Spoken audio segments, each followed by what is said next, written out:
Hey guys, heading down to Melaka now for the DGR. A little bit late, had some issues with the mount just now.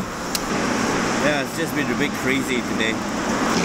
So basically DGR, it's all about awareness about prostate cancer and also men's mental health issues.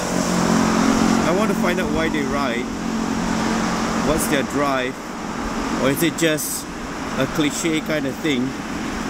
It's all about gaya and everything else. So we'll see.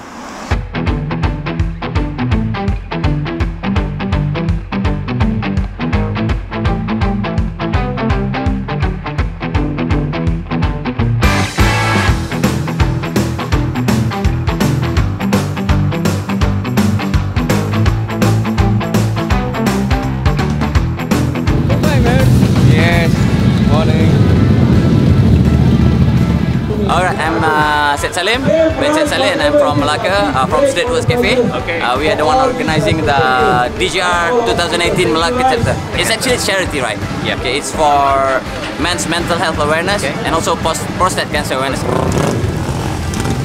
And we have like more than 500,000 male suicides, and then a lot of mental depression issues. It's actually a very scary thing, man. If you look at it, if you're females normally talk about that problem. Yeah, it's different when you're males. Yeah, you tend to like keep it to yourself. Yeah, until you cannot take it anymore, until you explode. Ada satu hari tu saya stres, tak tidur langsung. Ride daripada Melaka ke PD terus Remban, lepas tu balik Melaka balik. Sebab nak release stres je. Itu je. Lepas tu dah balik dah hilang lah. Hilang lah. Dah tinggalkan kat jalan. I ride because I like the feel when I ride. It's like two wheels move your soul. Macam stres, menghilangkan stres, boleh cek kawan baru. Sangat best. Seronok ramai-ramai kan. So jadi kita dapat kenal antara satu sama lain. That's why we do the ride, so that everyone can gather around and talk and just mingle with your friend, man. Just reach out, yeah? Yeah, just reach out.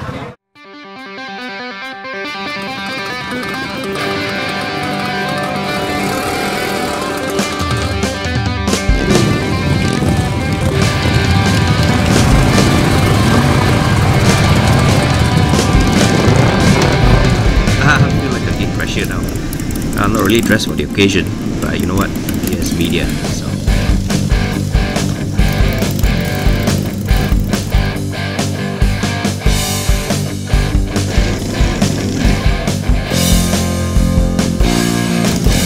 Woo, look at that! The main convoy was caught up to them. Here we go.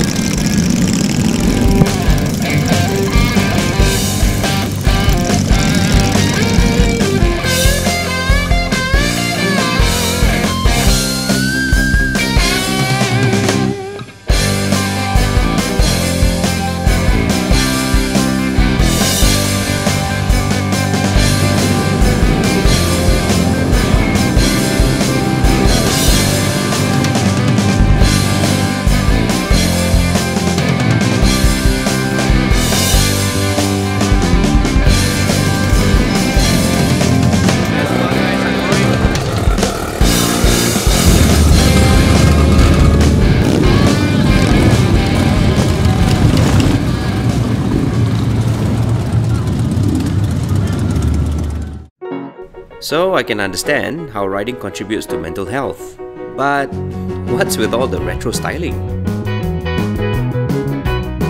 Well, I'm guessing it's all about self-expression. There's the freedom the road gives you, and there's the freedom to be yourself. And to me, I guess that's confidence.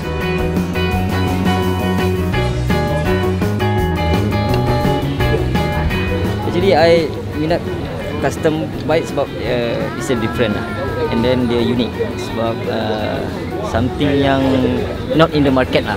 Tak suka jadi mainstream lah. For me it's art lah. Macam-macam boleh buat kan.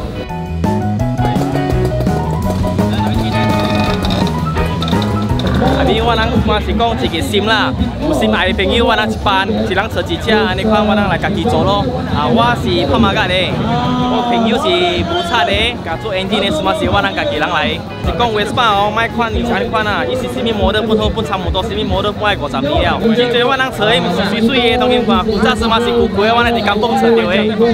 我人来家己捡，得着家己捡。即25,000 condemn 买转来，家己做 GS model。Extreme Rare GS 160. So Dato, before we call off, give a short speech before you jump in the water. Please, you want to say anything?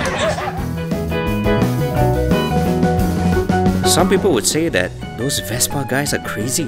25k for scrap metal? Here's a little secret. Being that passionate about something, that's how you stay sane. Happy riding, folks.